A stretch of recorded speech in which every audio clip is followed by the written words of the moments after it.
I don't think the second part is any different than any percent, but I'll just double check that.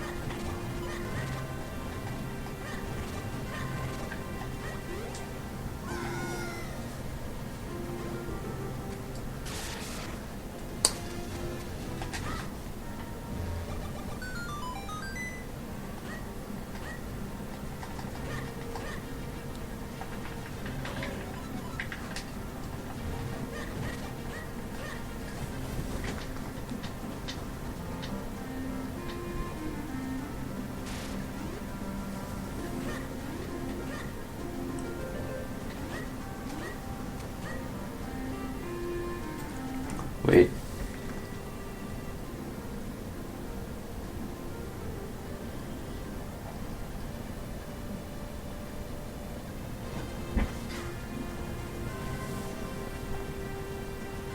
Wait, what?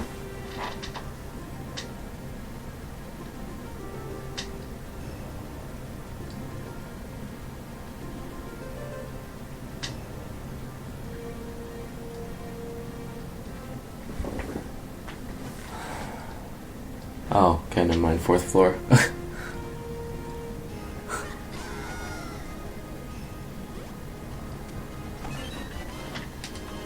Okay, yeah.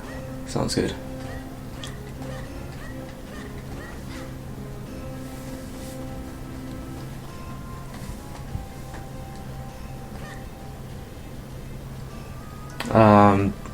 The only difference between any percent and low percent is the fact that in any percent you get hearts. Besides that, it's the exact same thing.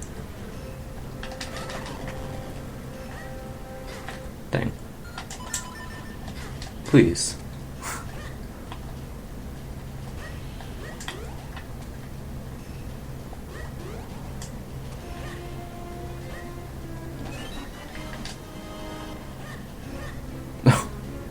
Wow, you should get that going, Schlerter.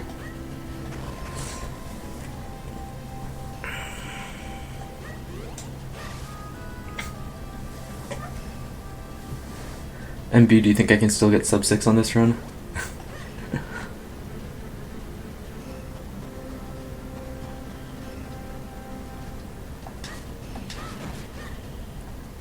Okay, wait, we're at the 4th floor now. Wait, no, we're at the 3rd floor. Never mind.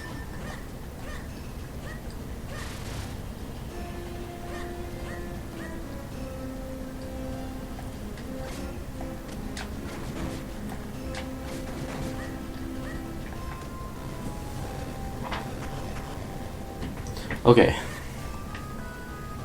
So it's in this room that stuff happens.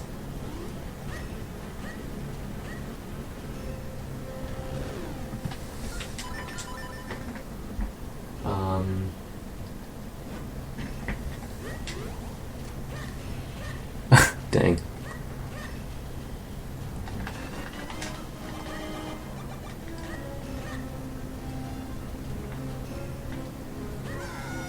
Okay, I guess I need to jump down.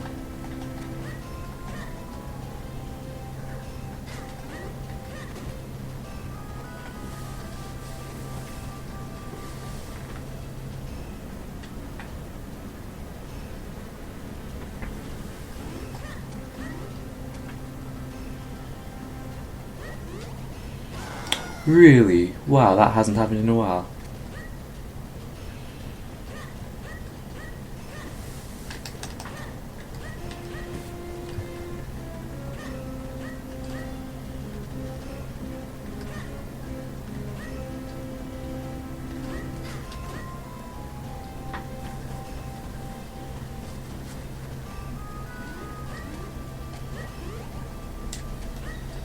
Okay, I'm just gonna go hit this thing just in case.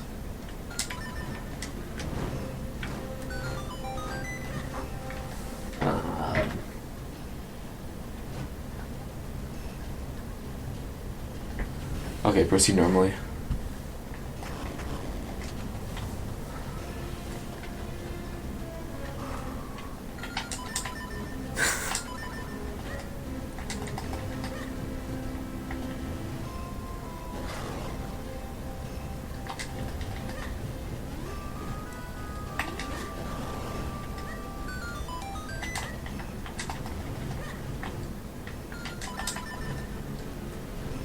Oh, nice. Did not know you could do that.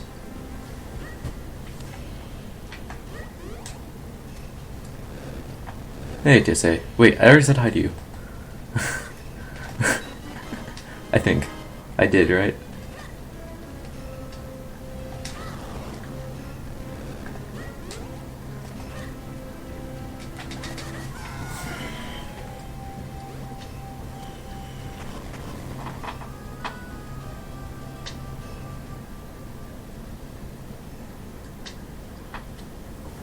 Okay, so here you just go to the... Okay, so here you just go to the east clouds and then the middle clouds.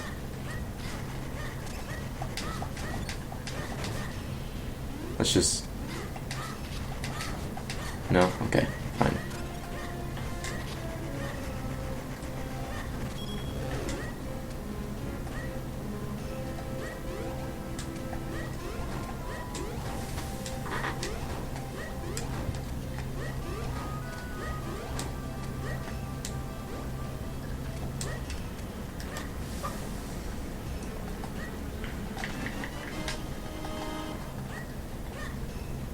Yeah, if we could do that thing with, like, the magic boomerang and the remote bombs that Pika found, and if we could actually make that useful, then low percent would be the current any percent route with 3 hearts. Low percent for OOT is just the fastest 90% route. There's no difference. Like, there was always a low percent, but it was just don't get a stick, and now it's just don't get a sword.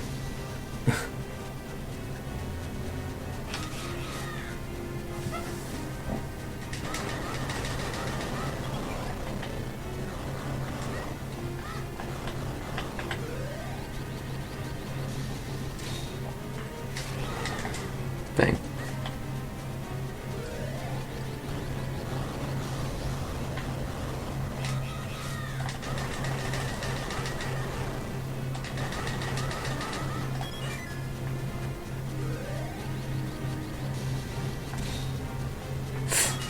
I knew that was gonna happen.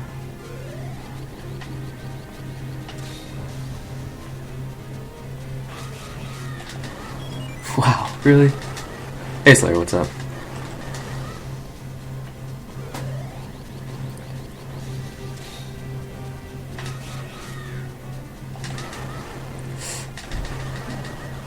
That was a slow phase.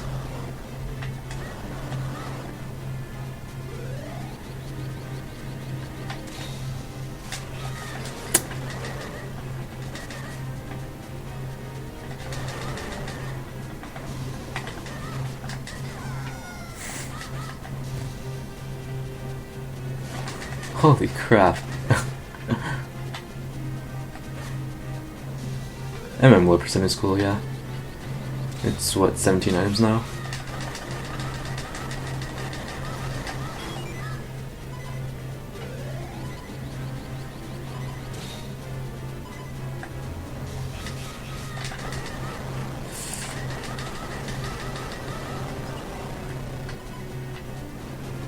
Ah.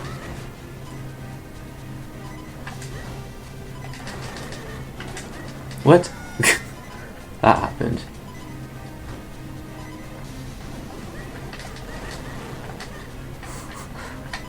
Okay, stop moving. God damn.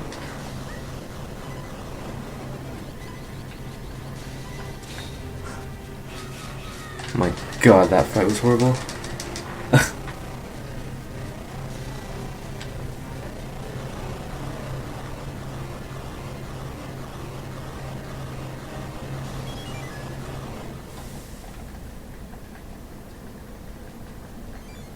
Oh, yeah.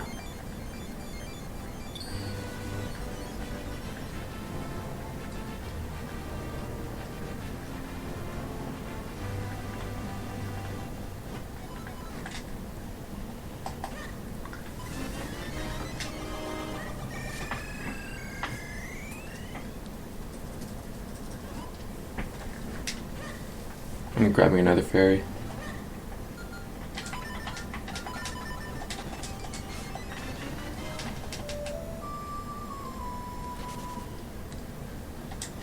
Ugh. Too used to any percent.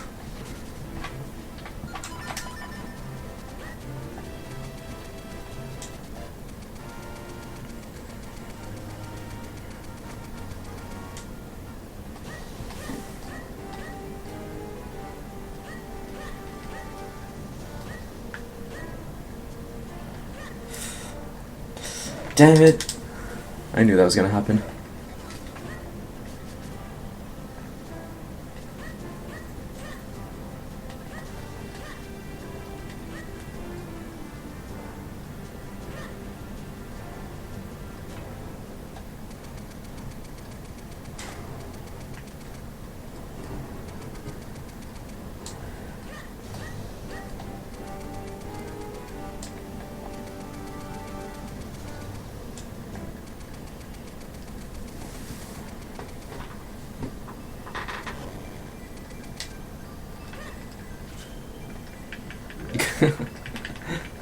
The English guards are harder. They're meanies. Alright, what's next?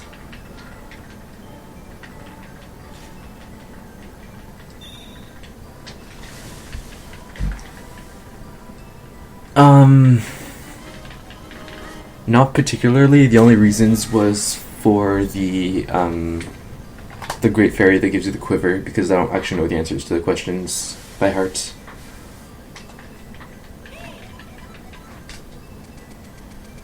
And I wasn't sure if there was anything else that I wanted to have in English also, in case that I actually needed to read something.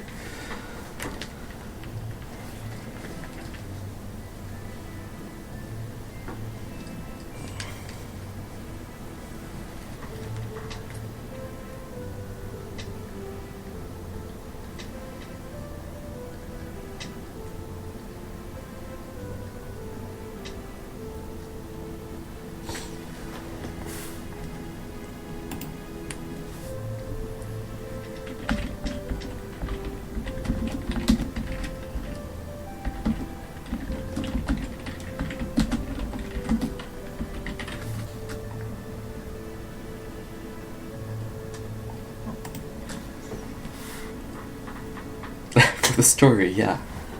It's important, the story. About Zelda being stoned and you going around and fusing king stones.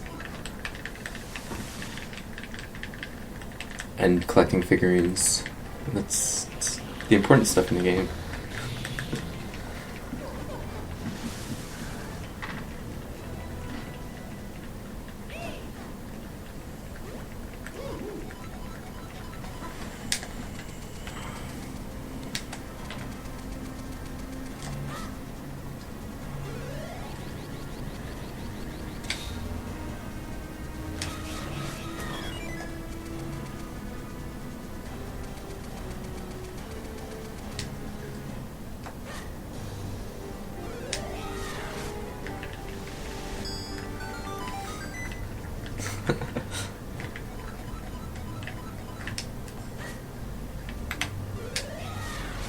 Ah, okay.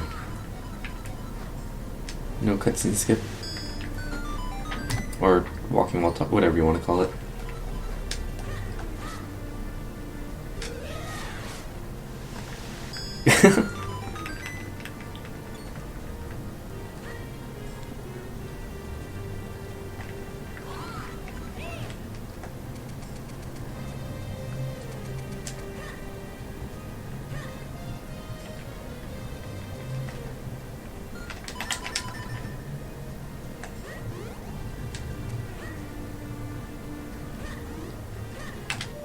Nice. Dude, I think all of my ocarina glitches I got first try. That's like pretty nice.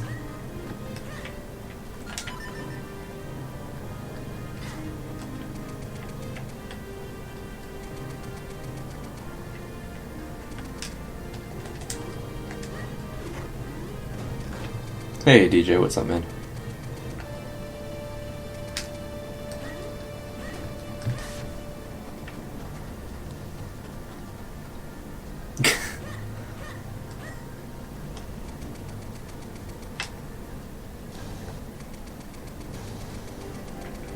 Yeah, Yeah, I made a lunch ready for the figurines, so...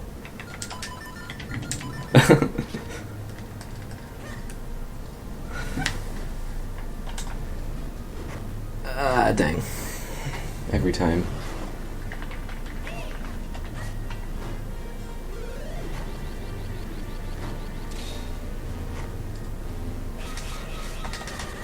That was too close, that was my fault.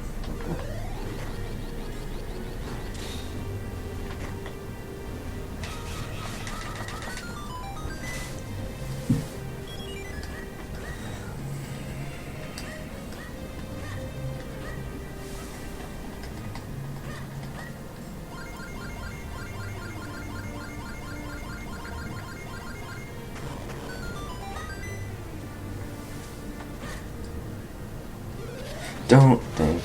No, the moblins.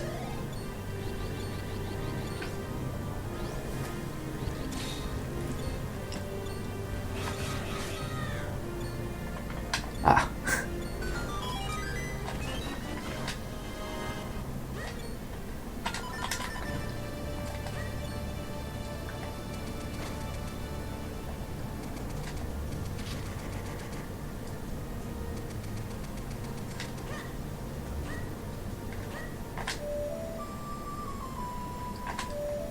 Please. Wow.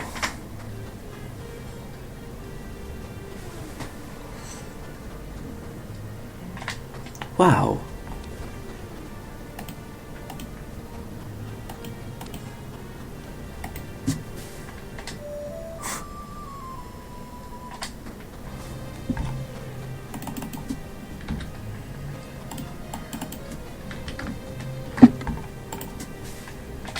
There you go. The oracles. They would be interesting to run. I'd probably do Oracle of Ages, because I prefer it over Seasons. But that new glitch is really awesome, so if I had to choose one, I would definitely do Ages. Maybe all dungeons, because the old route was pretty cool. And they said that they might add all dungeons as a new category for it.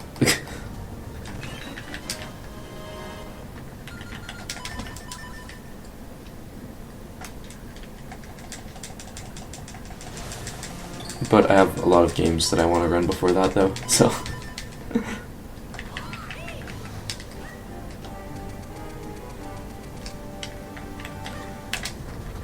Dang.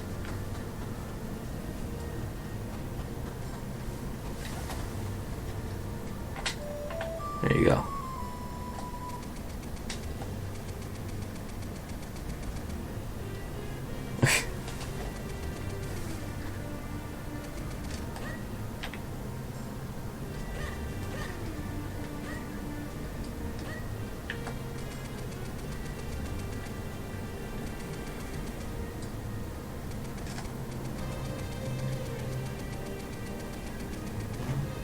Please.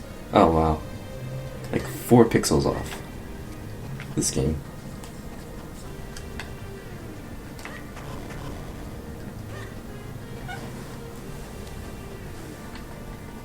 Oh, interesting. I was about to say Vorp WoW. I did not know that. Although he does play a lot of Zelda games, like he's... Does he have... I think he has 2nd place in No Save and Quit for Twilight Princess. There you go. I can't jump. Please.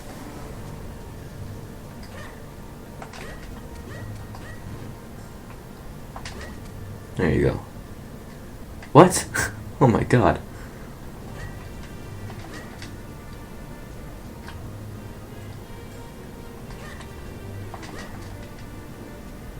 What?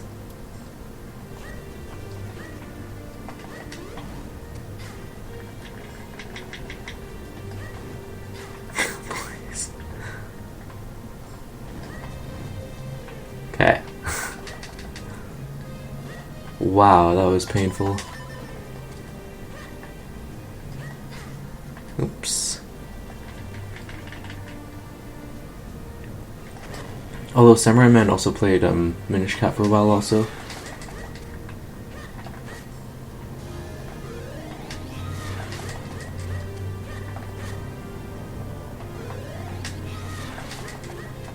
Please.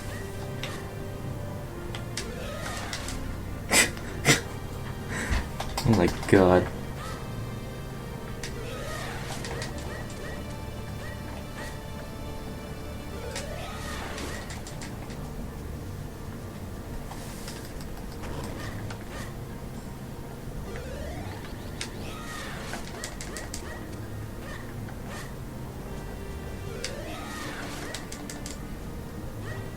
There you go.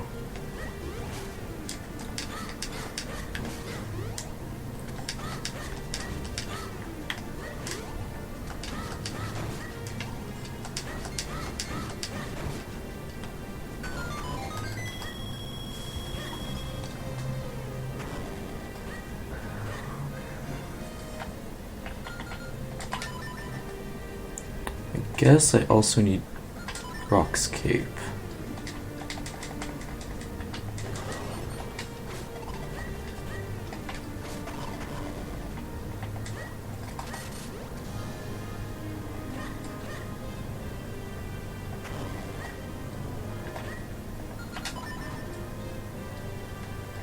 Oh, I can actually fill up my health here.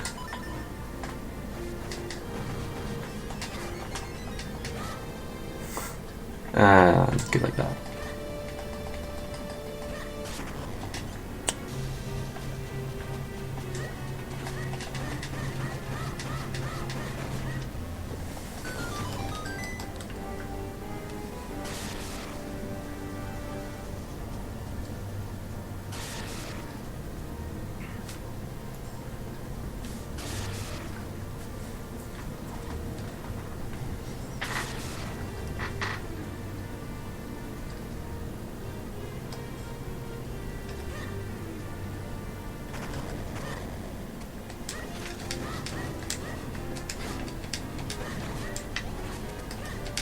Please.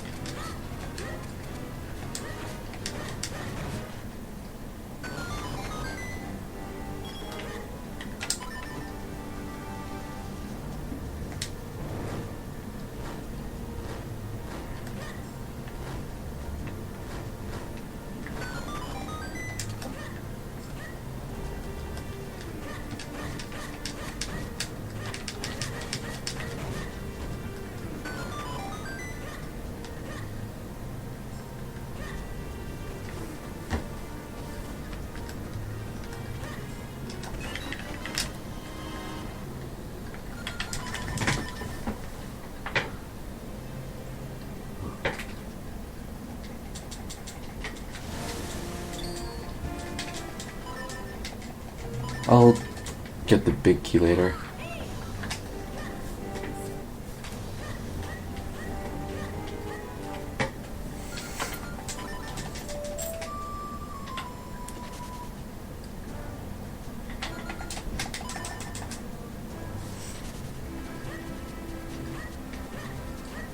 Alright, go to school.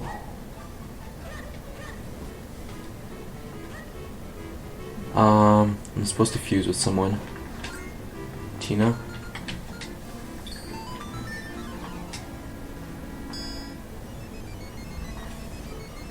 Wow. Apparently she's a fickle fuser and I got it first try. That's awesome.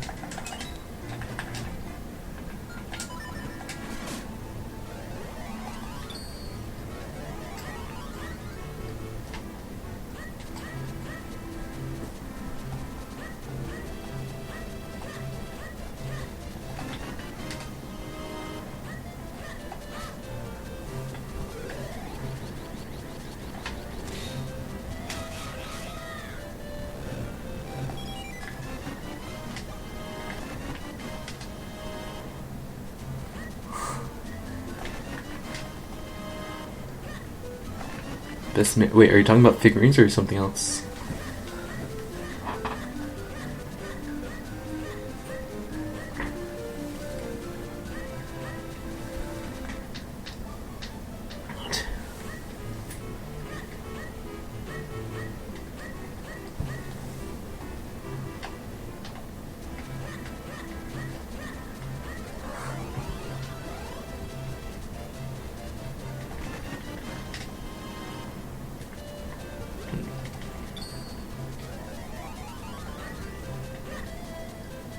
Oh, the cuckoo is right. Ah, please. Please. Wait, don't you do cuckoos after figurines or before them? Take a Oh, yeah, cuckoo games. Wait, what? I can't even walk. Ah, please. Also, do you push this chair yet? I feel like you do it eventually. Doesn't say so though. I'll come back to it. Okay, go back bomb bag.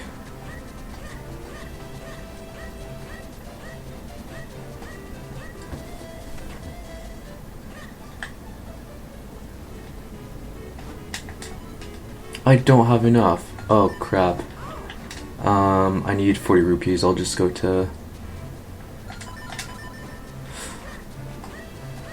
Link's house.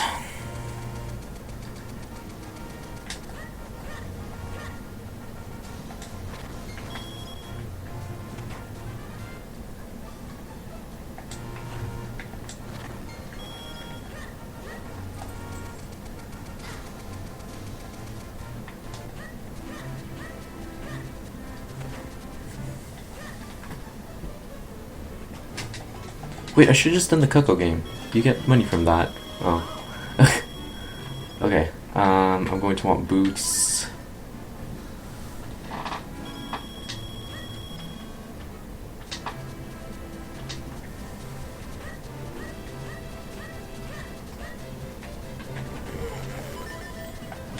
Six. It's gonna be 1, 2.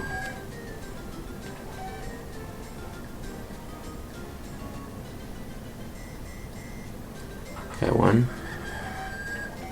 2.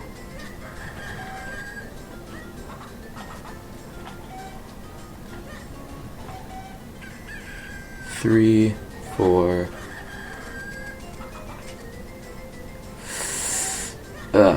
It's gonna be tight.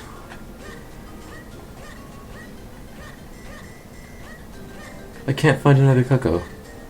Oh no. I'm not gonna make it. 5, 4, 3. Oh no! He's right there! He's right! The Coco! No! Okay.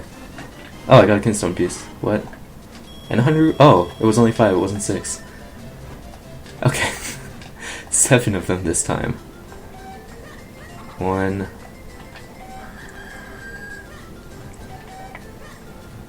Ah. Dang. I'm getting these guys now. Okay, 1, 2, 3.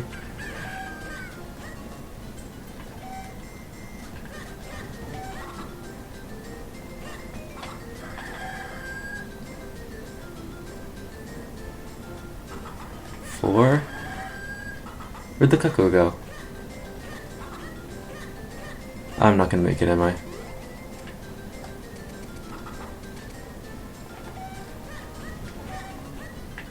Oh no, I'm not gonna make it.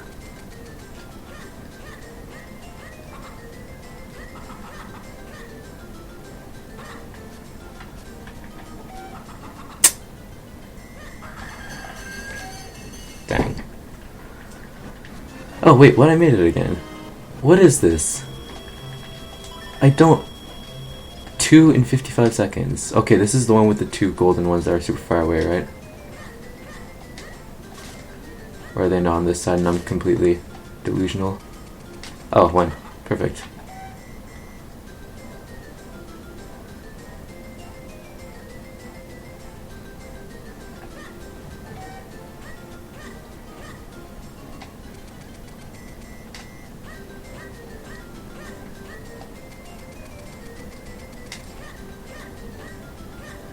Where's the other one? Dang it.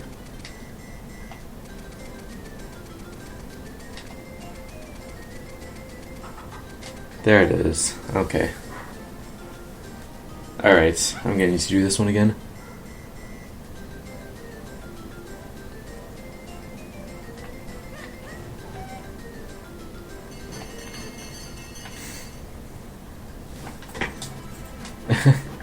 I didn't get one, and she's like, wow, you got a lot of cacos. No.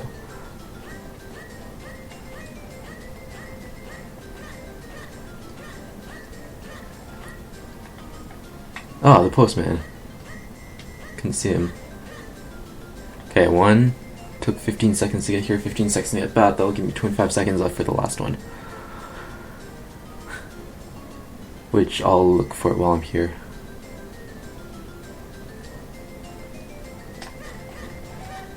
I believe it's over here? No?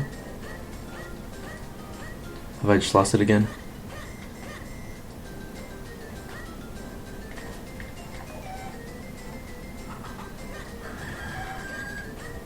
Where's the other cacao?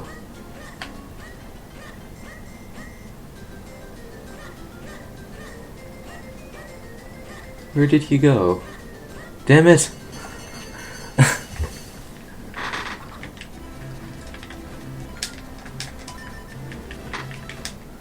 Okay.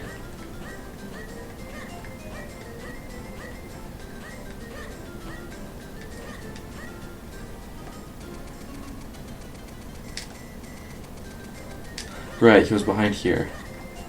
I remember now. Okay.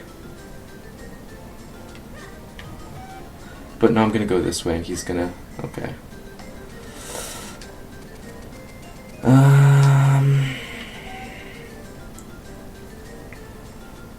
Dang. Sub 7, please. I just screwed that up again.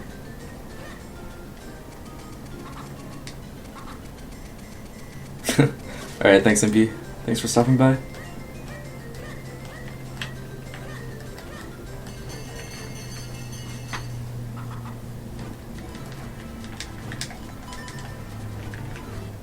Okay.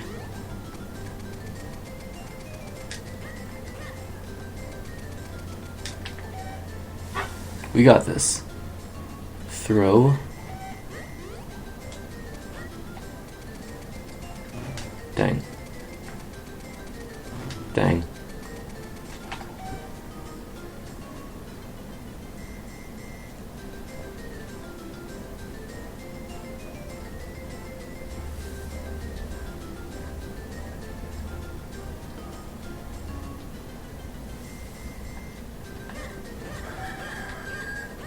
Where did it go? Oh no. Okay, there it is. Ha, you see? Easy.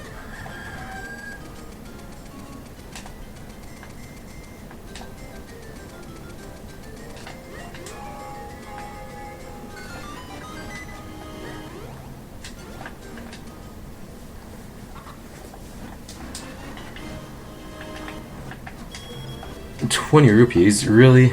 That was 20 rupees?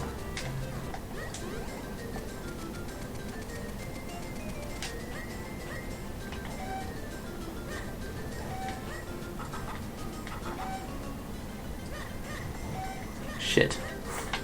Okay, you just go that way.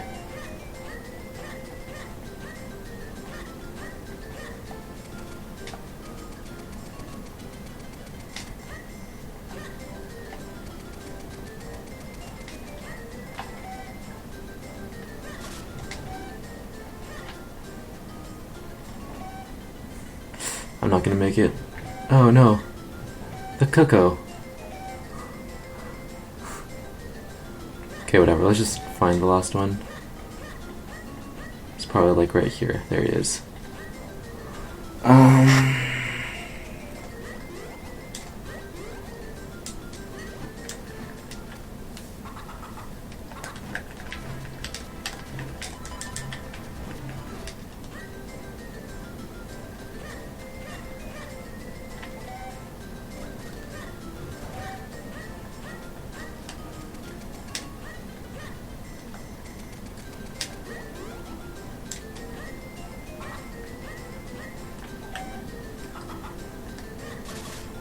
Crap.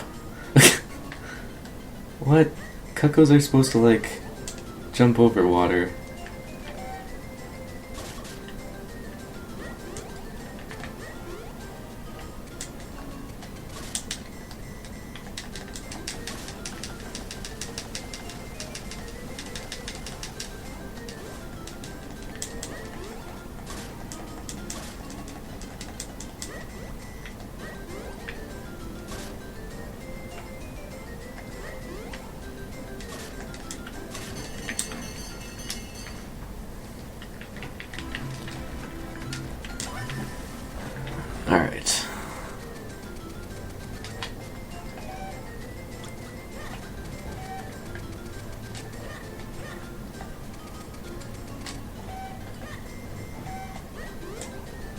Please.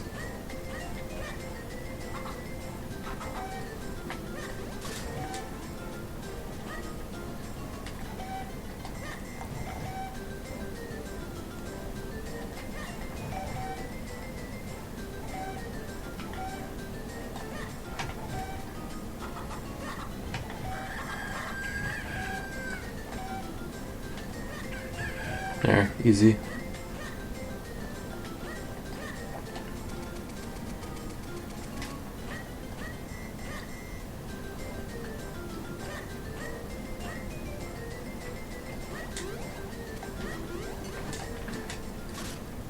Sploosh. Okay, so that's the piece of heart.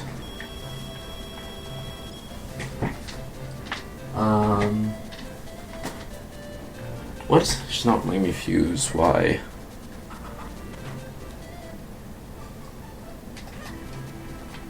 Damn it. Damn it.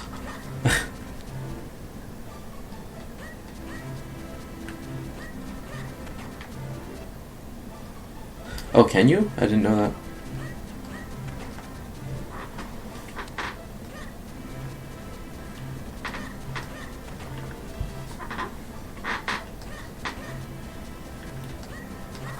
You can fuse with her, right? That's what it says. Did I, like, forget? Oh, there you go. Oh, you can't? Okay.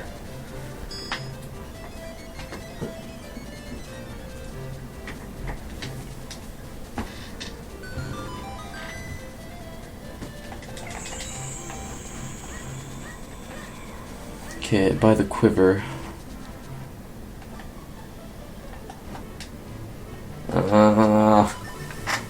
Damn USD2. Crap. Why? Okay. I guess we're going to grind shells again. Grind shells.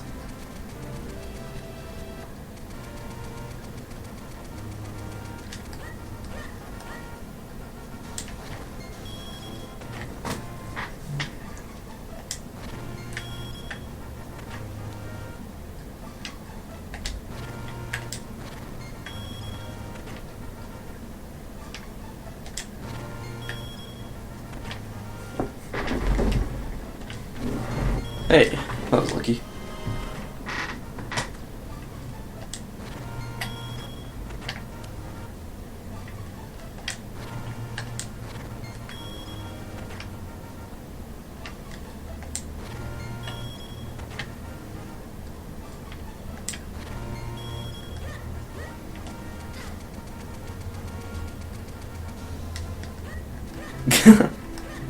Just buy rupees. You know, microtransactions are the best in games.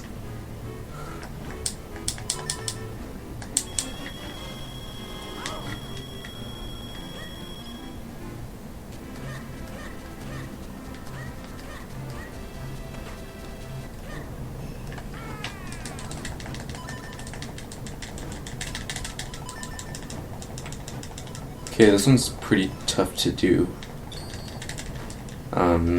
You have to, like, press B.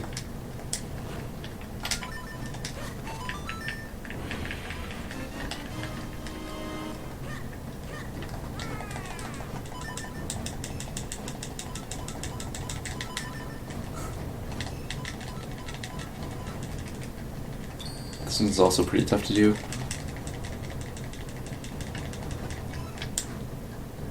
We need to press A.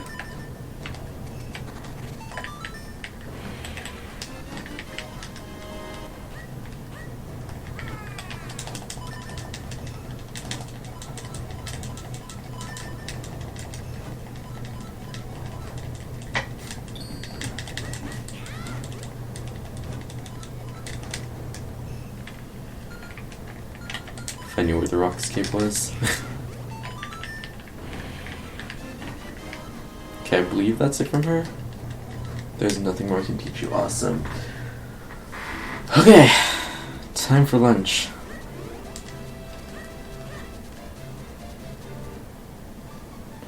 Okay, one second, I'm actually gonna read this. Pumping shells one.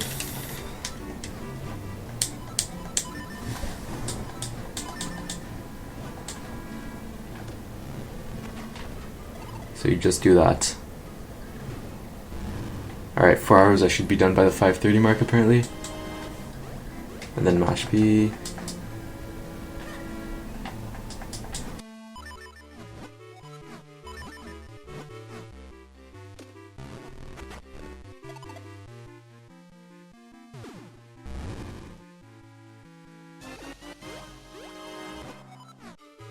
I muted my mic, that's awkward.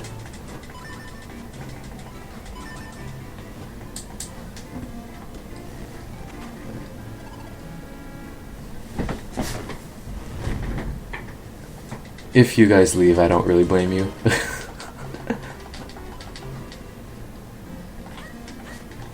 Please.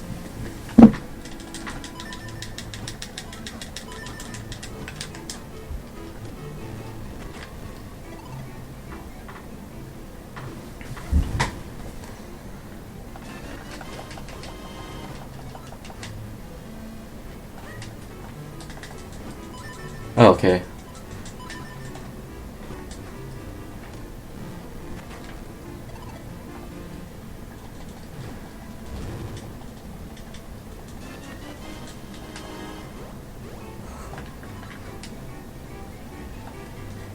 Okay, I'm gonna mute my mic to eat lunch, but I'm going to play something in the background so you guys don't get bored.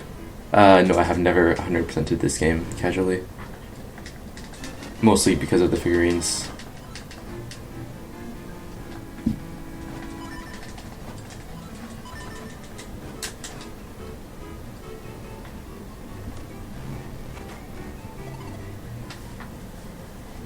Wait, actually, I'm going to play something in like 2 seconds.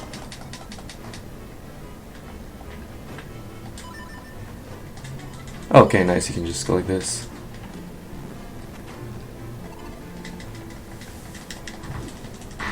No, you don't.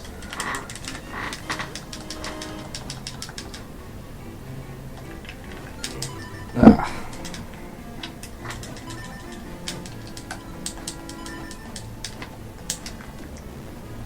Okay, anyways, muting mic.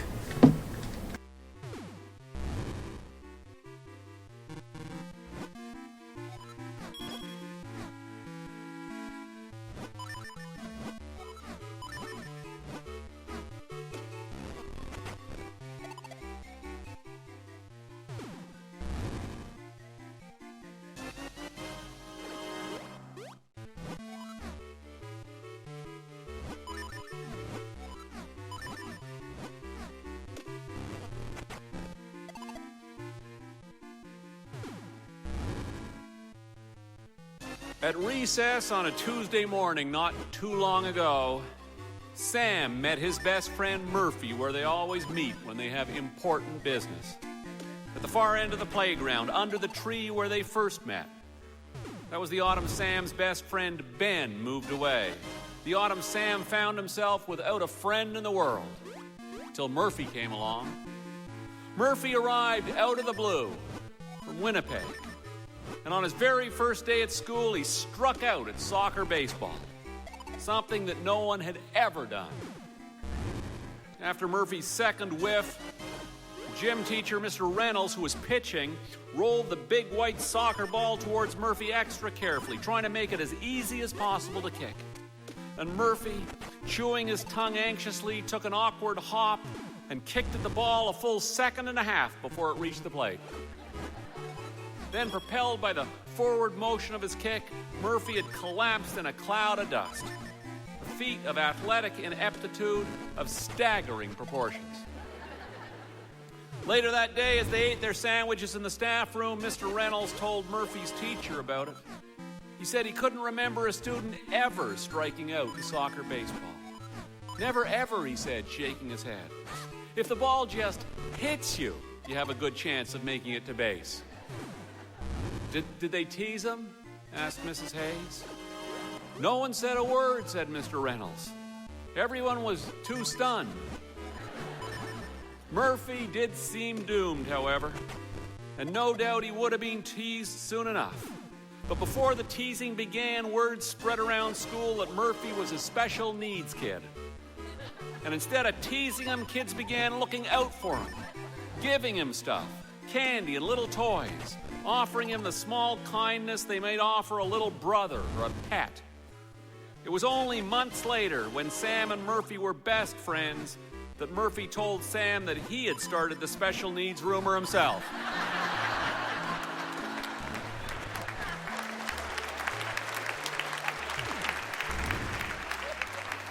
Sam and Murphy rendezvoused under the tree on this recent Tuesday, and Murphy looked at Sam earnestly and said, "I have made an extraordinary discovery." "What?" said Sam. "You have to swear to secrecy," said Murphy. "I won't tell anyone," said Sam. "You have to swear," said Murphy. "I won't tell," said Sam. "Not good enough," said Murphy. And Murphy walked away. At lunch, Sam said, okay, I swear." "Too late," said Murphy. "Come on," said Sam, running beside him to keep up. "You had your chance," said Murphy. It took Sam 2 days to wear Murphy down. "I promise," he said, standing in front of him in the hallway, "I won't tell anyone."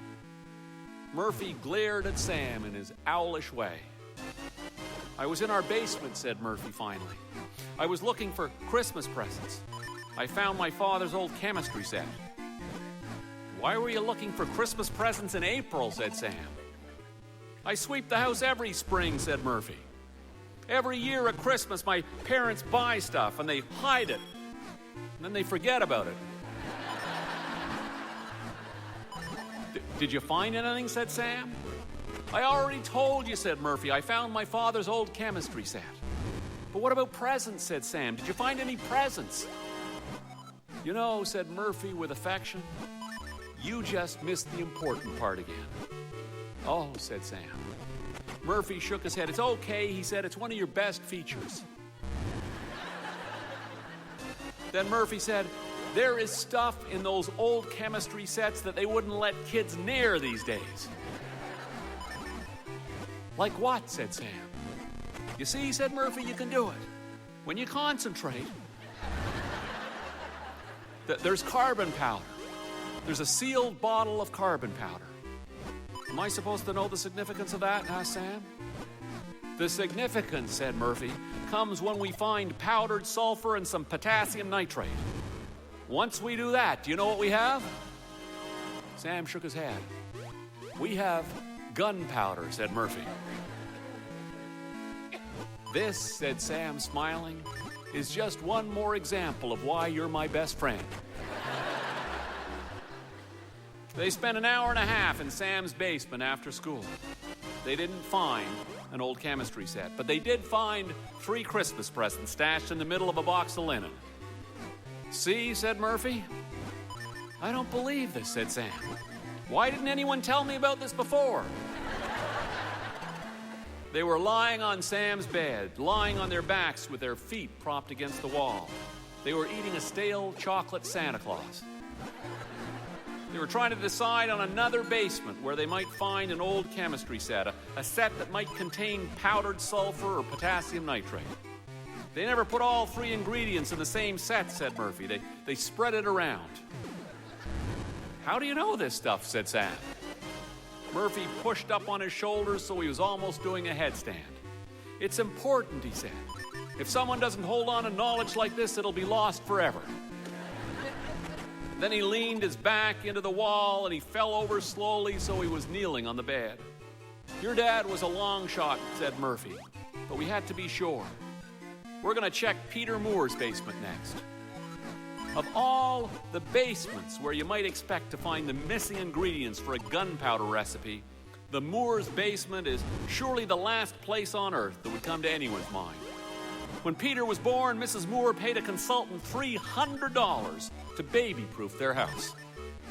Today, over a decade later, there's still protective plugs in all the electrical outlets and plastic bumpers over the corners of the kitchen table. The water heater at the Moore's house is set so low it's impossible to have a shower without freezing at the end. While the possibility of finding anything combustible in Peter Moore's house was low, Murphy had his reasons for calling on Peter next. Peter Moore is a slight and nervous boy. He was homeschooled until grade 5, and even now you couldn't say he was completely part of the school system. Whenever there was a hint of disruption to the school routine, Peter's mother kept Peter home. Peter was the only kid in the class who wasn't allowed on the annual field trip to the caves at Rattlesnake Point. Last year, when everyone else went on a weekend camping trip to the caves, Peter stayed home. He worked on math flashcards and read aloud from the complete Shakespeare tragedies for children. This, of course, meant the following Monday, when everyone at school was still babbling about the camping trip, Peter was left quiet and sad and alone on the sidelines, which was when Murphy ate lunch with him for the first time. Peter turned out to be awkward, but kind and smart and funny, and Sam and Murphy started to play with him. There were, of course, no chemistry sets in Peter Moore's basement. But it was Peter, hanging upside down by his knees from the swing set in the park, who said, "What about yesterday, Vel?" "You're brilliant," said Murphy. The three boys went home and they got their bikes. They rendezvoused back at the swings a half hour later. Yesterdayville is a vintage toy store. Viewmasters, Lionel trains, a Red Ryder lunchbox, an original Chatty Cat.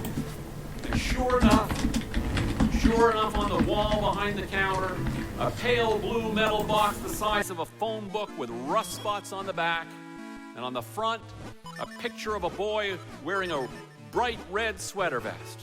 The boy was holding a test tube. "Houston," said Murphy, "we have liftoff." Set cost $79. "We can't afford that," said Peter. "Don't worry," said Murphy. "We aren't going to buy it. Your mother's going to buy it for us." "No way," said Peter. "No way," said Peter, sounding instantly defeated. Now, as I said, Jenny Moore is a worrywart, and her son Peter suffers from it. Peter isn't the only one who suffers from it. Everyone in Jenny Moore's orbit ends up feeling defeated and inadequate. Sometimes it seems that whenever anything goes wrong in the neighborhood, Jenny Moore's there to offer editorial comment. When little Fatima tripped in the park, her mother Rashida hardly had time to chastise herself for not being right by her side when Jenny Moore appeared shaking her head. "Well," she said, helpfully, "that's why I never let my Peter out of reach when he was that age." When one of the Turlington twins got the chicken pox the week before Christmas, Jenny Moore nodded knowingly to Mary Turlington. "That's why I never let my Peter go into department stores at this time of the year." And when Ruth Kelman's daughter swallowed a plastic Barbie shoe, Jenny Moore didn't hesitate to point out that the only toys that she ever let in her house were large wooden handmade things. "There's no way my mother's buying a chemistry set," said Peter again.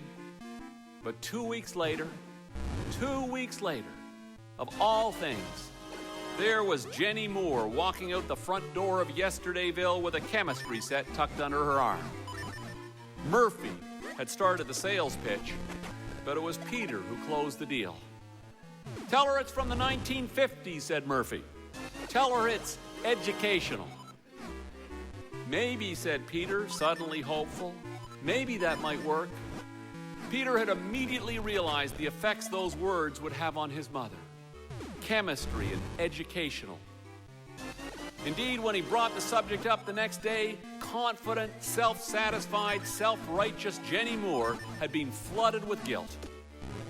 While she believed with all her heart that no one could teach her children better than she could, Jenny Moore also knew that she had neglected Peter's scientific education when she had homeschooled him.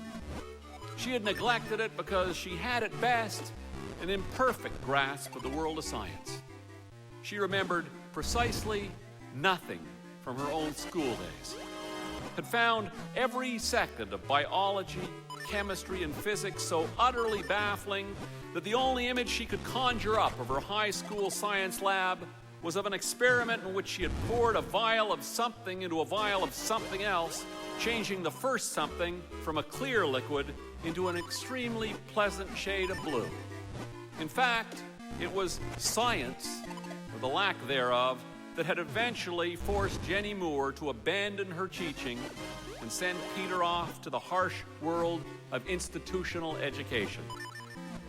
So when Peter came home and mentioned that he thought he might be lagging behind the class in science, that all of the other kids had been doing simple science experiments for years, Jenny Moore, overcome by guilt and self-doubt, didn't pause for a second to consider the dangers lurking in a vintage chemistry set. And so the boys gathered 2 weeks later on a Tuesday afternoon after school. They gathered in Peter's basement, and they opened the chemistry set like they were opening the Ark of the Covenant. On one side, there was a Bunsen burner and 4 glass test tubes, a pair of tongs, a candle, and a can of alcohol fuel. Gee, said Peter, life was better then. There was also a bottle brush and 2 instruction manuals and 22 bottles of chemicals. One of them was potassium nitrate. Another was sulfur. Murphy was beaming. Stand back, said Murphy. Murphy took the jar of carbon powder from his pocket and emptied it into one of the test tubes. He added an equal measure of sulfur and tapped in some of the potassium nitrate. He held the test tube up. Voila, he said, proudly. It was Sam who said, now what? Murphy, of course, had never considered the now what. Murphy had been driven by the force of pure science. Holding a test tube full of gunpowder was the now what as far as Murphy was concerned. The possession of this thing was all the payoff that Murphy needed. It was Pete who said, what happens if you set it on fire? It would flare up, said Murphy. Like what, said Sam. Like a flare, said Murphy. The 3 boys looked at each other. We need matches, said Sam. We don't have any matches, said Pete. My mom's opposed to matches.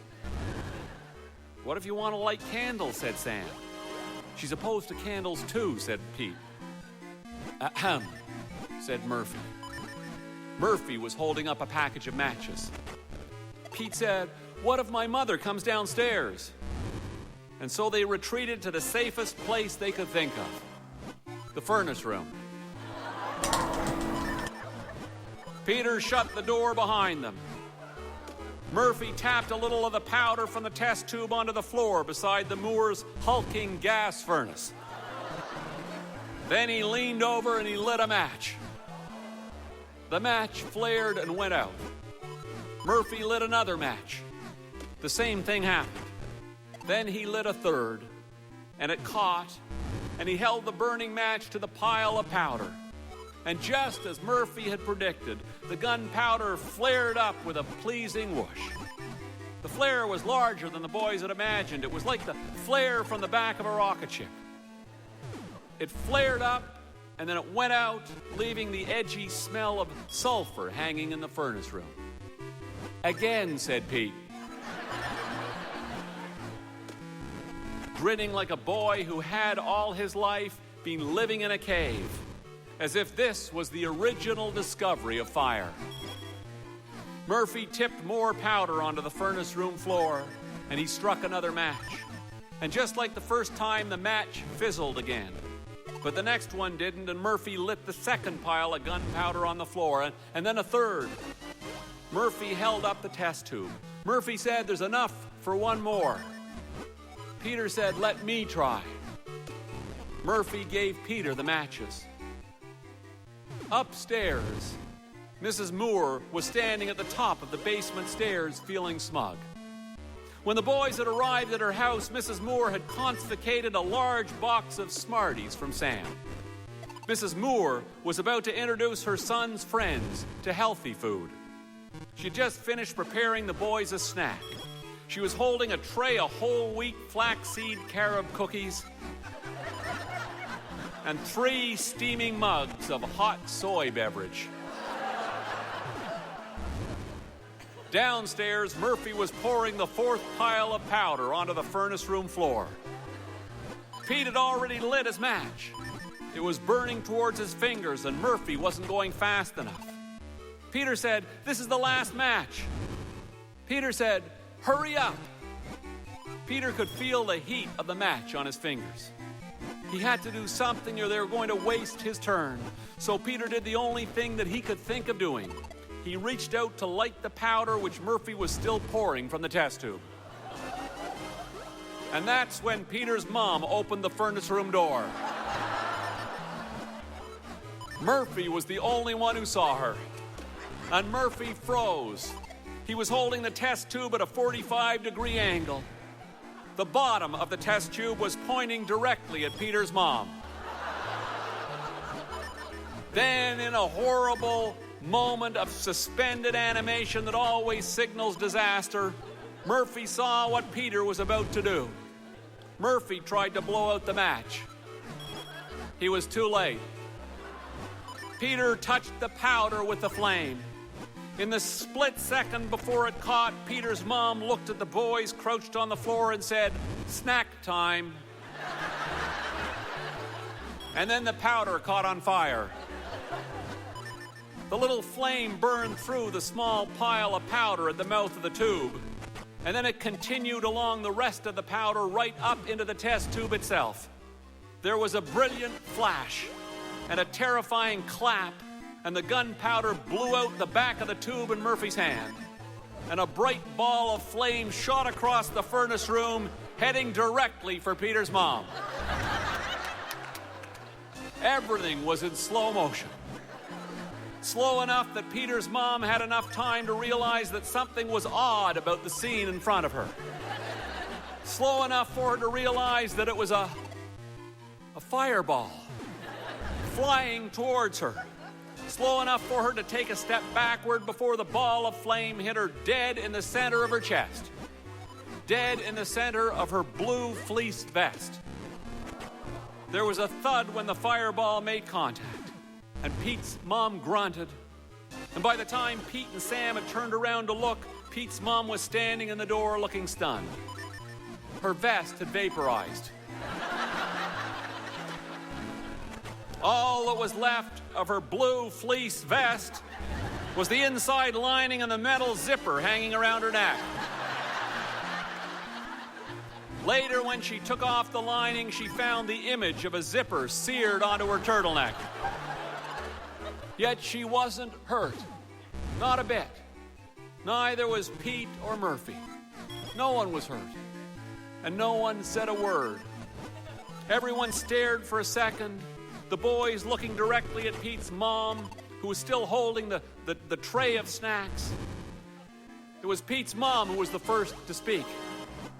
"Snack time?" she said again weakly. And then the heat from the fireball and the vaporizing vest set off the automatic sprinkler system. Water rained down on all of them, and Pete's mom fainted. There was another explosion when the snack tray hit the floor a second before she did. The boys looked at Jenny Moore sprawled amidst the mess of carob cookies and soy beverage, and then they turned to each other, and Murphy said, "Maybe I should go home now."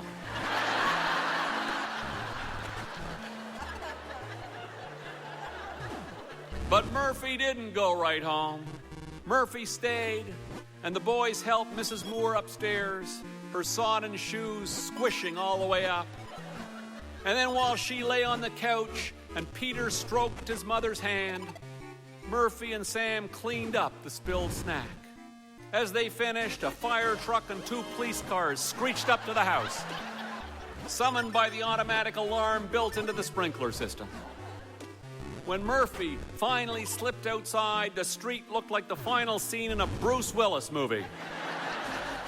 There were fire engines and 2 police cars and a group of neighbors who had gathered on the sidewalk. Rashida Chudry was there, and Mary Turlington. Ruth Kellman was just walking over to the house to get a better look. Everyone pressed around wet, bedraggled, pathetic-looking Murphy.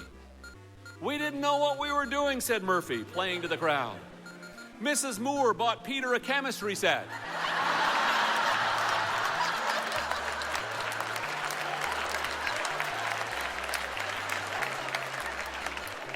"We didn't know it was that dangerous. We were unsupervised." Jenny Moore phoned Morley that night and apologized in a roundabout sort of way. "That was satisfying," said Morley when she hung up. "And this coming May, you'll be happy to know, for the first time ever, Peter Moore will be allowed on the weekend trip to the caves at Rattlesnake Park. And he'll bring with him an extra large pack of Smarties." Thank you very much. Thank you.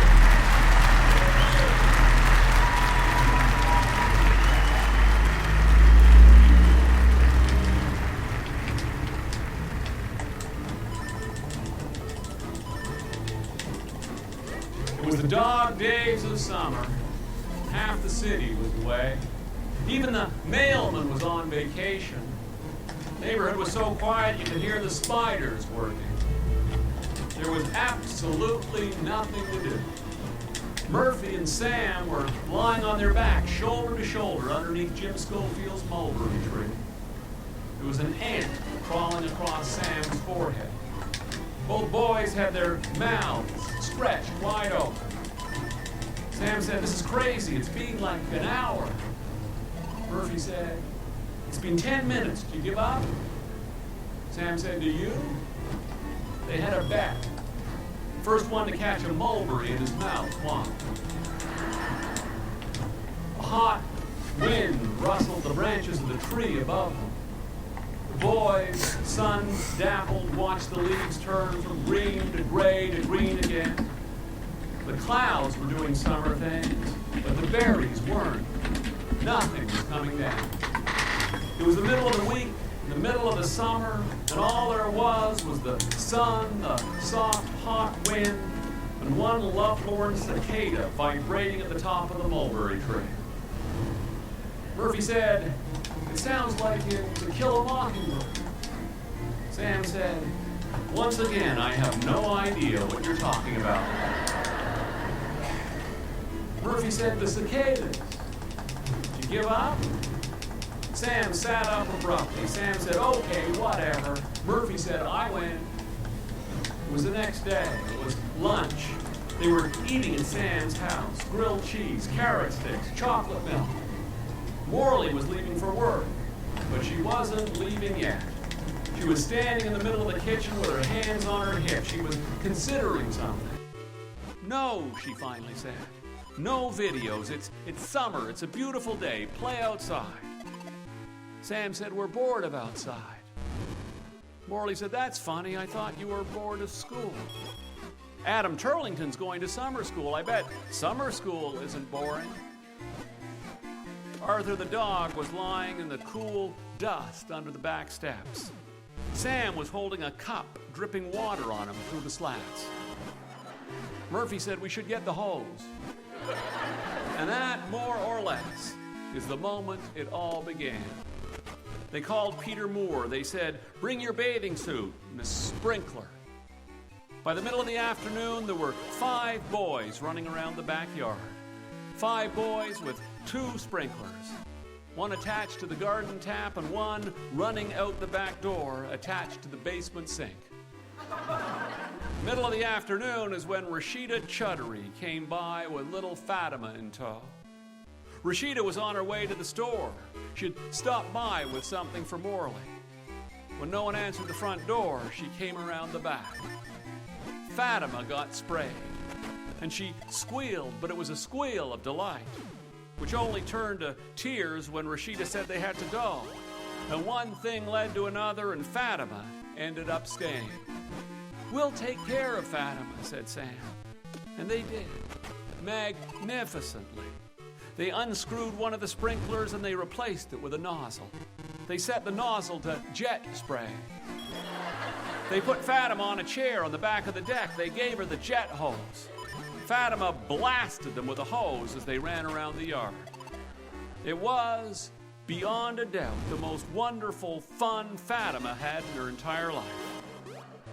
Better than anything, ever. Better than Eid al-Fitr. When Rashida came to get her after about an hour, Fatima wouldn't leave. Sam said she could stay. We'll bring her home. When they did bring her home, Rashida gave them $10. Sweet, said Murphy. It was Murphy's idea to pick her up the next afternoon. They spent the morning getting ready. They got Peter Moore to bring his wading pool over. They dragged Sam's old sandbox from a forgotten corner of the yard. They set it in the sun so the sand would dry out. They made lemonade. The three of them went and knocked on the chuddery door, standing on the stoop like three little Jehovah Witnesses. When Rashida answered, it was Murphy who did the talking. But we were wondering, said Murphy, if Fatima would like to come to our water park. On their first day, they got Fatima and Eric Schmidt's little brother, and they made $20. They had everything back in place, and the basement all mopped up by the time David Morley got home. Murphy went to his cottage over the weekend, which didn't really matter because it rained on Saturday. They were back at it on Monday. Murphy, who had had 2 days to think about things, arrived with 3 white t-shirts and 2 days of pent-up plans. They set up the backyard, the sandbox, the wading pool, and the sprinklers, and then Murphy produced the white t-shirts. We should look professional, said Murphy. So they put on the white t-shirts and they headed off. They were looking for customers. That afternoon, there were 7 kids in the backyard, and 4 of them were paying customers. It's not clear who thought up the water slide. It might have been Fatima. Something about being the first kid there, the founding member of whatever this was, had given the normally shy 4-year-old a massive injection of self-assurance. Could have been Fatima's idea, but no one remembers anymore. Old Eugene, who lives next door, was involved. Wouldn't have happened without 92-year-old Eugene. Eugene had been watching since it began, sitting where he always sits on hot summer afternoons, on the old kitchen chair under the grape arbor, smoking one of his Italian cigars, nursing a tumbler of his homemade Chianti, and tilted dangerously backwards, his feet feathering the fence whenever he started to teeter. Sitting there, nursing his wine, and wondering what in God's name those children were trying to do. They had 2 slides that they had removed from 2 play sets, and they were trying to duct tape them together, or trying to make them into one long slide. "Sam!" called Eugene in his throaty whisper, waving his spotted arm in the air. If it was a slide they needed, he had a better one. It was in his shed. He was pretty sure. "Sam!" he called again, coughing and spitting on the ground, gesturing at the shed at the bottom of the garden. The boys came over, and he led them around his wife Maria's flower bed, past his famous fig tree, under the grape arbor, between the rows of peppers and tomatoes, and into the earthy cool of his shaded shed. When his watery eyes adjusted to the light, he started them moving stuff around. An old refrigerator, a bureau, 2 hand-push lawnmowers. It was dirty work. And they were getting hot and irritated because they didn't understand what he was up to until they unearthed it. Until Eugene stepped back and beamed, and they stood there in the sticky darkness without saying a word. Struck dumb, staring into the back corner of Eugene's shed as if they had just uncovered the gold mask of Tutankhamun. The greatest treasure they could imagine. A huge, long plastic tube, a portable industrial garbage chute. The thing you use... The sort of thing you use when you're renovating houses to slide debris from the second floor to the yard. That's where the chute came from. They'd been trying to build a water slide that ran from the back deck down to the garden. A little slide, a modest drop. But by the time they had finished, by the time they had heaved the enormous plastic tube out of Eugene's shed and dropped it over the fence, they had heaved modesty out the window. This water slide didn't start on the deck. This water slide was the water slide to end all water slides. This water slide began at the second floor bathroom window.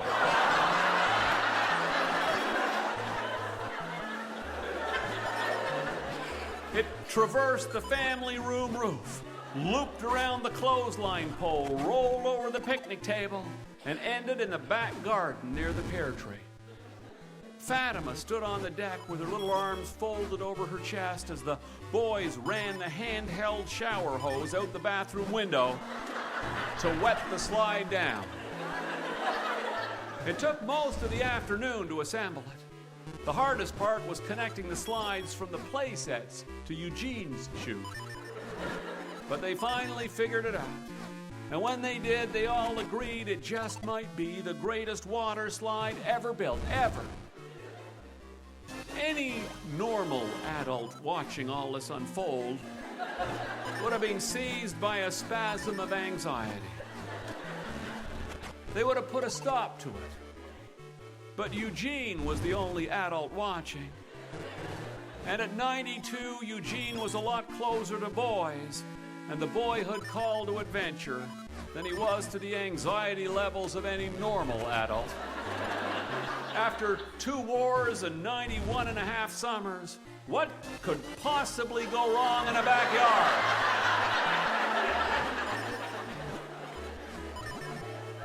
Fatima was the first one down.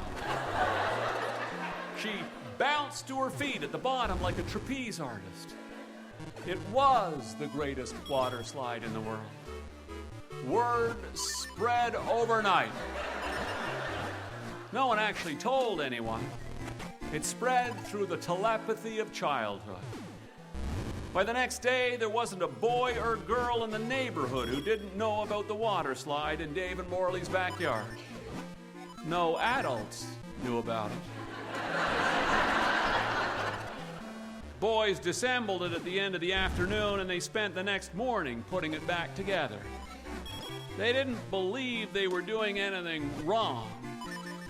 They just had this intuitive understanding shared by all children that there are perfectly innocent things children do that adults are not equipped to handle.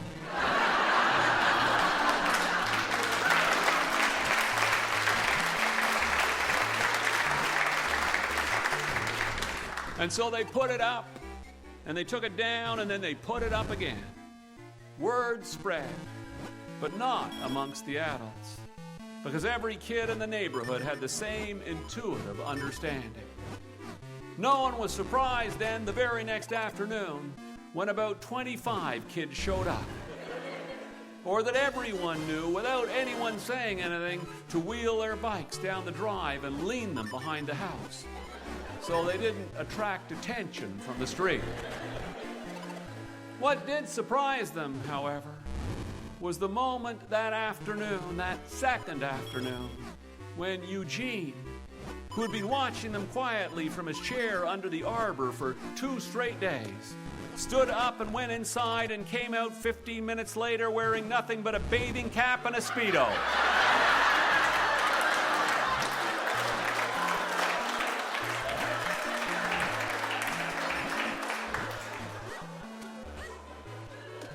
He grinned at them, and then he propped his pruning ladder against the fence and climbed over, the veins on his naughty old legs throbbing with excitement. It was Chris Turlington who videoed all this on his cell phone. It was his twin sister, Christina, who took the phone home, downloaded the video, and posted it on YouTube.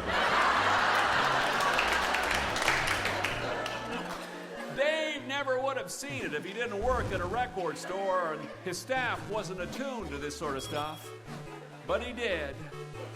You might have seen it yourself if you have kids. A lot of people saw it that afternoon, tens of thousands actually.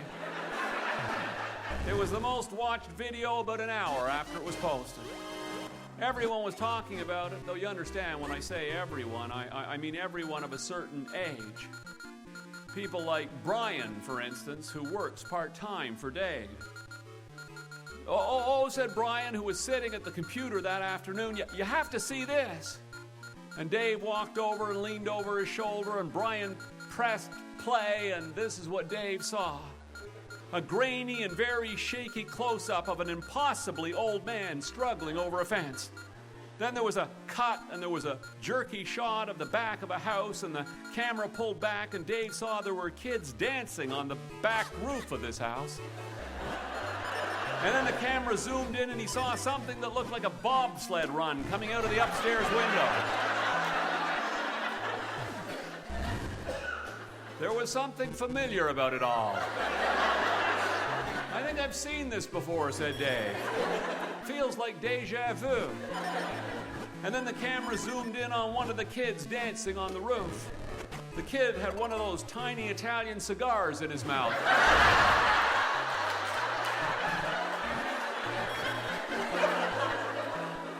I think I know this place, said Dave.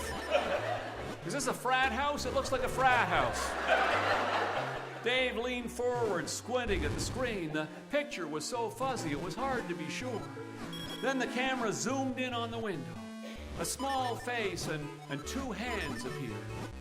Whoever it was holding a bottle in each hand and dumping the contents of the bottle down the slide. I think that's detergent, said Brian. Oh my God, said Dave. You ain't seen nothing, said Brian. It gets wicked better. There was another edit, and the camera zoomed in on the old guy again. It was hard to make him out because the kids were gathered around him, slapping him on the back.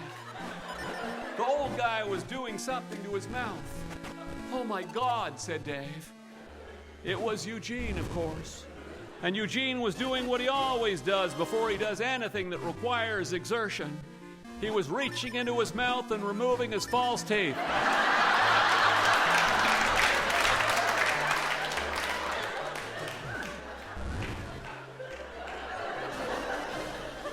As Dave watched, the old man handed his teeth to a little girl standing on a chair. She was holding onto a garden hose. The little girl held the teeth high in the air, and all the kids applauded. Now she was stuffing them into her pocket. And she turned her hose onto the slide. And the camera left her to follow the old man inside the house and up the stairs and into the bathroom. Dave said, "Is this live?"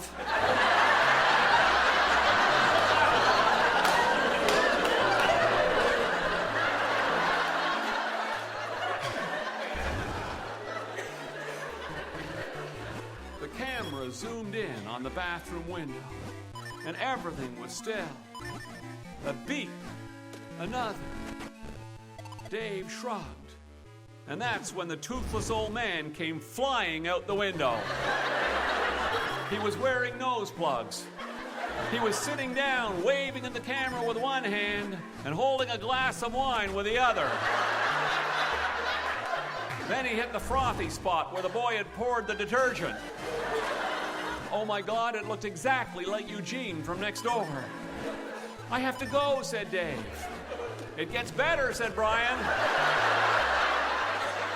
"The whole point is the end when he hits the garden fence." But Dave didn't hear that.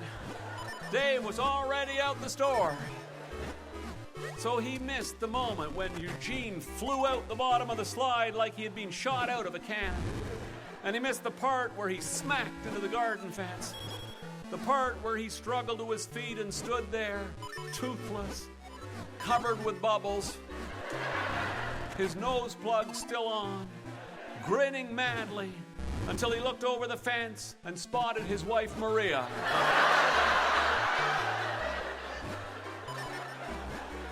And Eugene turned and looked at the camera and his shoulders sagged. And he said one word: busted. Dave missed that part. Dave was already out the front door, running like a shot. Turn right, past Dorothy's bookstore, past Kenny Wong's cafe. Don't stop, there's no time to stop. It was 4:30. The hottest part of the day was done. Sam and Murphy were on the back porch, sitting on the double hammock. Well, more slouched than sitting, or sprawled on the hammock. They were moving back and forth, but barely moving. The perfect picture of summer indolence, as still as hot wind on a summer lake. Dave burst into the scene like a dog with a fetch ball. Dave, all sweaty and panting and out of breath, dog-like Dave. Murphy and Sam looked up at him from the hammock with sleepy boredom. "Hey, Dad," said Sam. "Boys," said Dave. "Hey," said Sam. This was not what he had expected at all. This was the last thing he had expected. He looked over the fence. Eugene was sitting where he always sat, under the grape arbor, tilting back on his kitchen chair, his arm in a sling.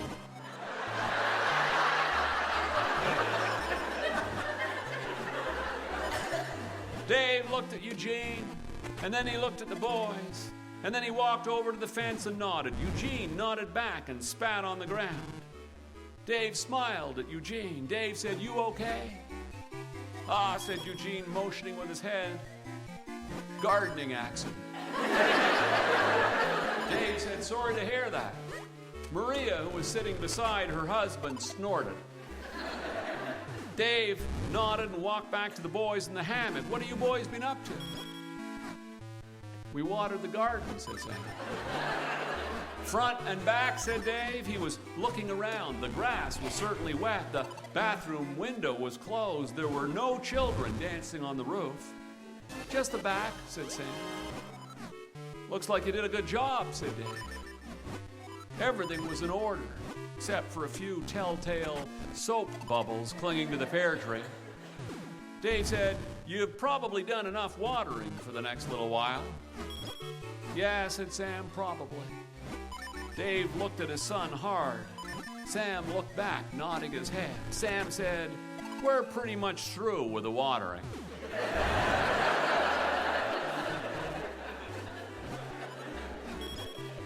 Okay, thought Dave, my move. He knew it, and they knew it too. The boys were getting up. Sam said, "We're going to the park." Line of least resistance, thought Dave. Lead me on. "That's a pretty good idea," said Dave. And he dug into his pocket and pulled out a bill. "Why don't you boys stop at Lawler's and get yourself an ice cream on the way? It's a good day for ice cream." Sam pocketed the bill. "Thanks," he said. Murphy nodded at Dave as he passed him. "Thanks," said Murphy.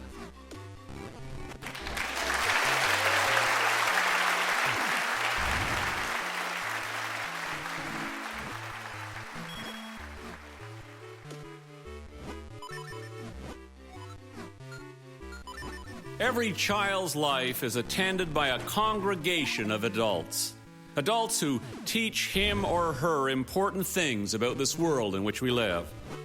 If the child's lucky, the lessons add up in a positive way, and the child grows up to be an adventurous, outward-looking soul. A soul who trusts the universe and believes good things of the people who inhabit it. Now, I'm not speaking here of school teachers or scout leaders, hockey coaches or ballet instructors. I'm talking about the pilgrims on the periphery of a child's life. Men and women who, in the best of all possible worlds, the child chooses for him or herself.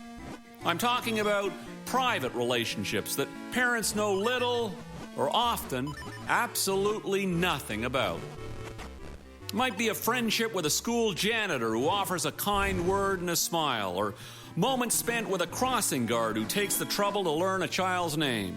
Or best, the owner of a corner store where a kid buys candy and who one day offers the kindness of credit. These relationships, because they belong to the child alone, are the first cautious steps of independence and adulthood. Dave watched his son Sam take his first tentative steps in the spring that Sam was in grade 4. It was a Saturday morning in April. Dave looked out his kitchen window and he saw his neighbor, Eugene, perched on top of a ladder, pruning his fig tree. And there was Sam, Dave's son, grade 4, steadying the ladder. Dave spent the whole morning peering through his kitchen window. But to his credit, in a profound moment of neighborly compassion and parental wisdom, he spent the morning on his side of the window. Morley and Dave know all about Sam's friendship with Eugene, but, and this is the important part, they don't know half of what goes on between them. Like any thoughtful son, Sam skims over most of the interesting stuff. He has, for instance, neglected to tell his mother and father of the times, often, that Eugene has offered him one of his cigars or a glass of his homemade wine. "I don't drink," said Sam the first time that happened. "Too bad," said Eugene. "I'm not going to be around to make it forever. It's good stuff, so you might want to hurry up about changing your mind." Sam has tried smoking, though not one of Eugene's cigars. It was at a party and it took an older woman to weaken his resolve. Sam was 11. The seductress was a 12-year-old girl from Saskatchewan. Sam left the party early, feeling sick. He quit smoking the next morning. "It's not as hard as they say," he told his friend Murphy. "Whenever I feel like a cigarette, I just eat candy." Though they don't know half the details, Morley and Dave approve of Sam's friendship with Eugene. But they don't know about all of Sam's adult friends. They don't, for instance, know a thing about Madame Nina. They've never even heard of Madame Nina. Sam met Madame Nina a few summers ago. The meeting arose, well, as all great adventures, the beginning of the story is hard to figure. Unlike endings, beginnings are often foggy affairs. But if you were looking for a beginning, you could say it was the summer afternoon that Sam and his best friend Ben were cruising around the neighborhood on their bikes, half-heartedly looking for their friend Alan. They had bought popsicles from a store near their school. They had hung around the wading pool in the park. And they were checking out the arena when Sam said, "I bet Alan's at the park." "We were just at the park," said Ben. "I bet," said Sam. So they went back to the park, and sure enough, Alan was there. Now, there was nothing that would mark that as an auspicious moment, not until there was an accumulation of other moments like it, and by then, of course, the first moment was long gone.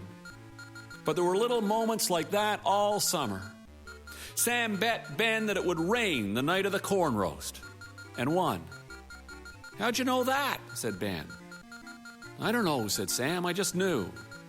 And later that night, the night of the corn roast, Sam won the Guess How Many Jelly Beans Are in the Jar contest, which is when Ben said, "What's going on with you?" And that was when Sam began to believe that something was going on. "I don't know," said Sam. "Maybe I'm psycho."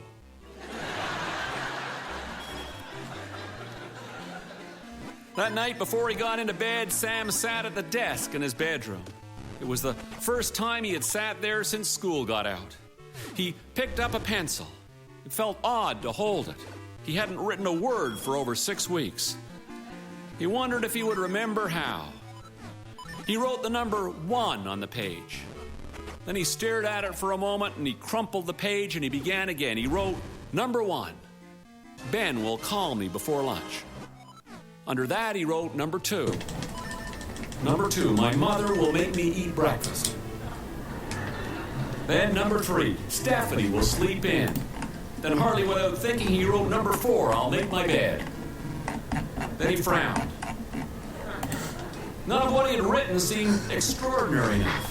Anyone could predict any of those things. He chewed on his pencil. He bent over and he carefully wrote number 5. There will be aliens.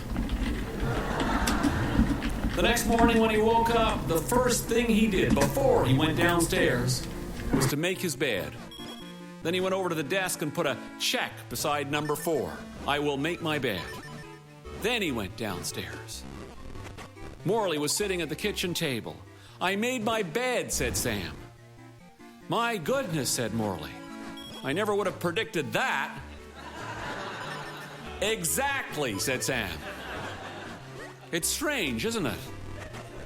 Morley said there are strawberries in the fridge for breakfast. Sam stared at his mother deliberately. He said, I'm not hungry.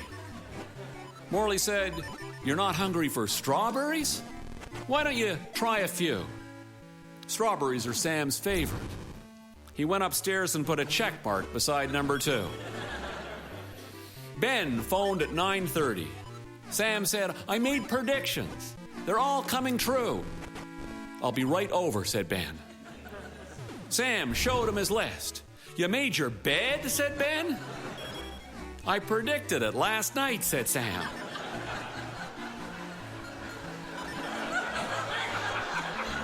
It was just a feeling. Wow, said Ben. There was a check mark besides everything, except number 5. What do you mean, said Ben. Aliens. Aliens, said Sam, just aliens. When will they be discovered, said Ben. I don't know, said Sam. Today. These are today's predictions. How will we know, said Ben. Sam frowned. Sam said, maybe it'll be in the newspaper. And so they headed for the door, the two of them standing as they pedaled their bikes wildly around the corner, swaying left and then right, heading for Snyder's. About to do something that they'd never considered doing before. About to buy a newspaper. They locked their bikes together and they ran into the store. Mr. Snyder was standing where he always stood, behind the fogged glass counter at the front. He already had a cigar clamped in his mouth. His shirt sleeves were already rolled. The boys bumped into each other as they bounced past him. Bumped to the long wall of magazines, the newspapers fanned out on the shelf beneath them. There were newspapers from all around the world, from New York and Boston, Washington and Paris, London and Rome, Dublin and Huntsville. Sam and Ben studied the front pages carefully. Holy, said Ben. There it was, as plain as day, splashed across the top of USA Today. U.S. campaign aims to stop illegal aliens.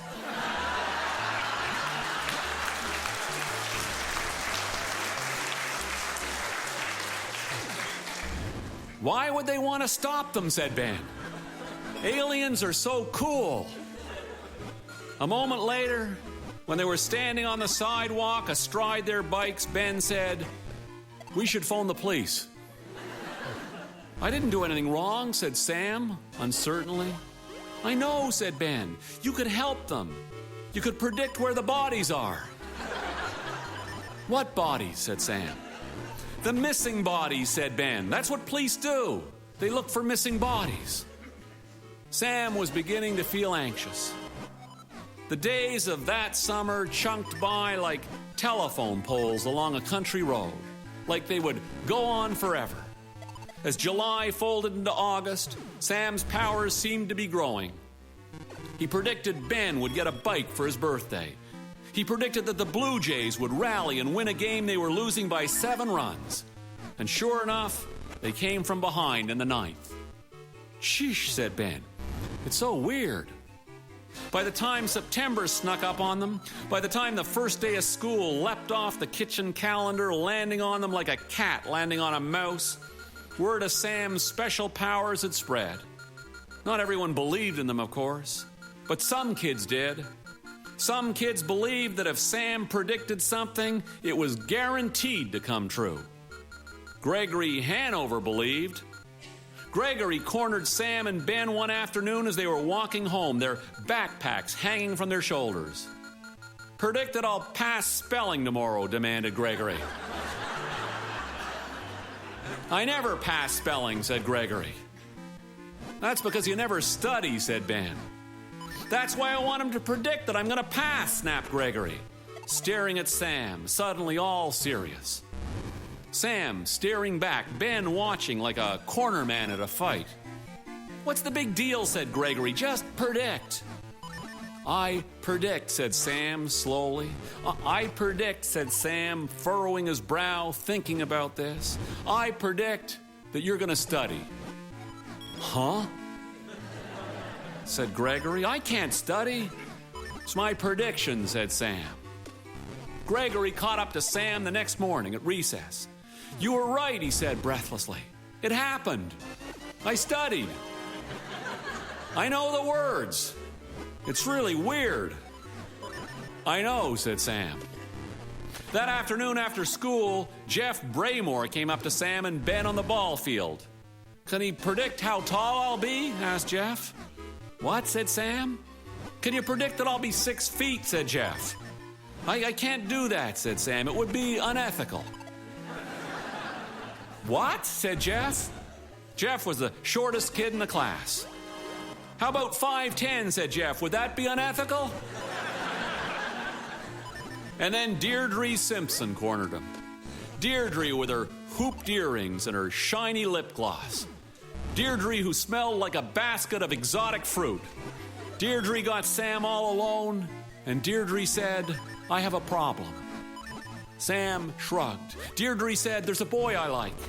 Deirdre said, "I want to kiss him." Sam said, "So?" Deirdre said, "Can you predict I'll kiss him?" "Okay," shrugged Sam. "What's his name?"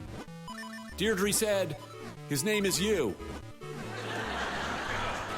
"Me?" said Sam. "Yes," said Deirdre. "You." Deirdre's eyes were closed. Deirdre was floating softly towards him. Sam looked around to see if anyone was watching. And then Sam leaned forward. Sam's lips brushed Deirdre's ear.